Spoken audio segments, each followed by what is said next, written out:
Hey guys, welcome back to my channel. তোমরা দেখছো বং Poulami blog. তো তোমরা সবাই কেমন আছো? আশা করি খুব ভালো আছো। আমিও খুব ভালো আছি। তো অনেক দিন পর ক্যামেরার সামনে এলাম। আর তো ব্লগ করাই হয় না, সময়ই পাই না।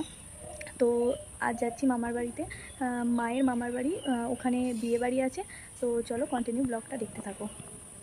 এই যে এখন টোটোতে উঠেও পড়েছি। মা আর আমি দুজনেই যাব। বাবা আর ভাই বাড়িতেই থাকবে, ওরা যাবে না। তারপর টোটো থেকে নেবে এখন মা আর আমি ওয়েট করছি টেকারের জন্য, বাট টেকারই আসছিল না। তো তারপর ফাইনালি টেকার এলো, টেকারে উঠে পড়েছি। মা পিছনে বসেছিল আর আমি সামনে বসেছিলাম। আর এত বোরিং লাগছিল, সেই জন্য কানে হেডফোন দিয়ে গান শুনছিলাম।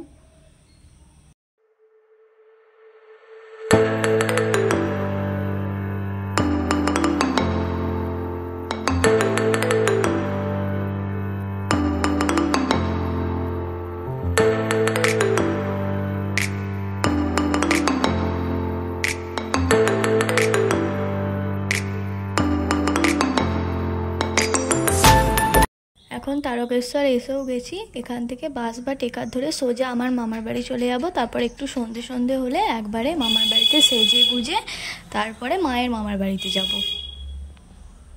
তো মামার বাড়িতে আসার পর খেয়ে দিয়ে ঘুমিয়ে পড়েছিলাম, একটুখানি রেস্ট নিচ্ছিলাম কারণ অনেক রাত পর্যন্ত জাগতে হবে। তো তারপরে সন্ধ্যের দিক করে এখন মাকে সাজাতে বসে পড়েছি। খাটটা পুরো ভর্তি হয়ে গেছে সাজগোজে। তো মা বললো আমাকে একটু সাজিয়ে দে, আর মা নিজে নিজে অতটা ভালো সাজতেও পারে না। তো সেই জন্য প্রথমে মাকে সাজিয়ে দিচ্ছিলাম, তারপরে আমি সেজেছি।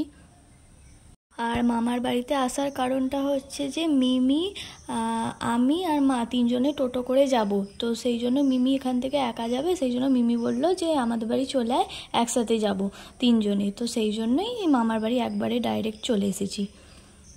এই যে মায়ের সাজও কমপ্লিট, একবারে সিম্পলের মধ্যে রেখেছিলাম। কমেন্ট করে জানাবে কেমন হয়েছে। তো তারপর এদিকে টোটো করে বেরিয়ে পড়েছি। ফাইনালি বিয়েবাড়ি পৌঁছেও গেছি। ওখানে ফটোশ্যুট হচ্ছিল বউ আর বরের। তো ওখানে মা গিফট দিয়ে আগেই গিফট দিয়ে দিয়েছিল, আমি তখন ছিলাম না। তো তারপরে মা বললো চ একটু স্টলের দিকে যাই, লস্যি খাবে বলছিল। আবার মাকে নিয়ে গেলাম। লস্যি তো নিয়েছে, এবার বলছিল ফুচকা খাবে না। তো তারপরে বললো যে চ একটা দাদুর বাড়ি থেকে ঘুরে আসি। তো ওই দাদুটার বাড়িতেই যাচ্ছিলাম। এখানে তো মানে প্রায় আসাই হয় না বলতে গেলে। তো সেই জন্য সবার বাড়ি একটু একটু করে ঘুরে দেখাচ্ছিল। এইটা হচ্ছে দাদুটার বাড়ি। আর দাদুটার বাড়িতে এসি ছিল। তো বিয়ে বাড়িতে এত গরম করছিল, সেই জন্য দাদুটার বাড়িতে এসে একটু ঠান্ডা ঠান্ডা হাওয়া খাচ্ছিলাম। আর এই দেখো পুরোনো দিনের ঘড়িটা, প্রায় আধ ঘন্টা অন্তর অন্তর এটা বাজে। এখনও পর্যন্ত দাদুটার ঘরে পুরোনো দিনের ঘড়িটা আছে। তো তারপর মিমিও গেছিলো আমার সাথে। তো ওখানে দাদুটার সাথে একটু ভিডিও করছিলাম। আর দাদুটা এত ভালো মনের মানুষ যে কি বলবো। তো আর এটা হচ্ছে দাদুর ওয়াইফ। তো তারপরে দিদাটা বললো যে চ আমাদের ঠাকুরঘরটা ঘুরে আসবি। তারপরে এসেই দেখি না ওই বিপত্তারিণী ঠাকুর দেখে গা পুরো শিউরে উঠেছিল। আরও বিভিন্ন ধরনের ঠাকুর ছিল।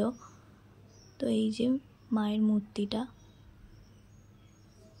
দেন দাদুটার বাড়ি থেকে ঘুরে এসে মা আবার লস্যি নিয়েছে। মিমি জোর করলো, মাকে বললো যে চলো আর একটা নাও, খাও।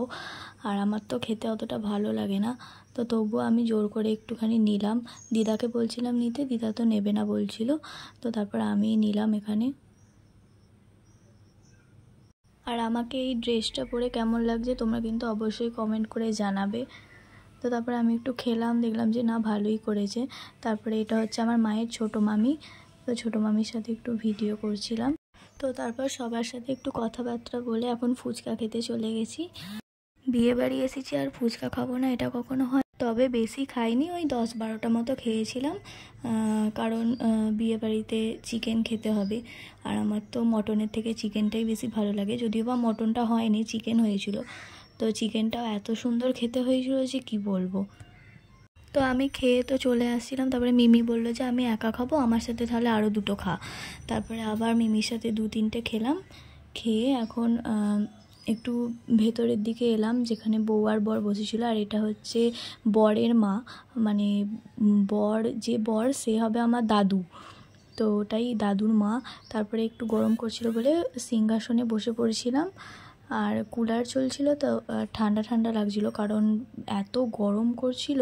তো সেই জন্য সিংহাসনে এসে একটু বসলাম। তারপরে এটা হচ্ছে আমাদের 4 জেনারেশান, মানে আমি, মা, তারপরে মায়ের মা, তারপরে দিদার মা।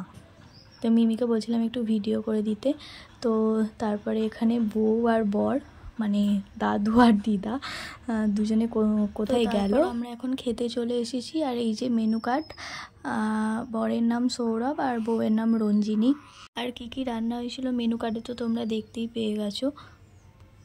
আমাদের দিকে তখন ব্যাচটা উঠেছে আর ওই দিকের ব্যাচটা এখনও খাচ্ছিল।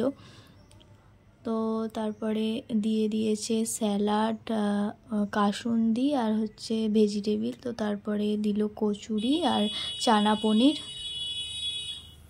তো চানা পনিরটা তো বেশ ভালোই হয়েছিল। তো আমি এদিকে খাচ্ছিলাম, খেয়ে দেখলাম যে না, ভালোই হয়েছে। আর ভিডিও করছিলাম তো এত লজ্জা পাচ্ছিলাম, কারণ পেছন থেকে লোকগুলো এমনভাবে দেখছিল যে কি বলবো।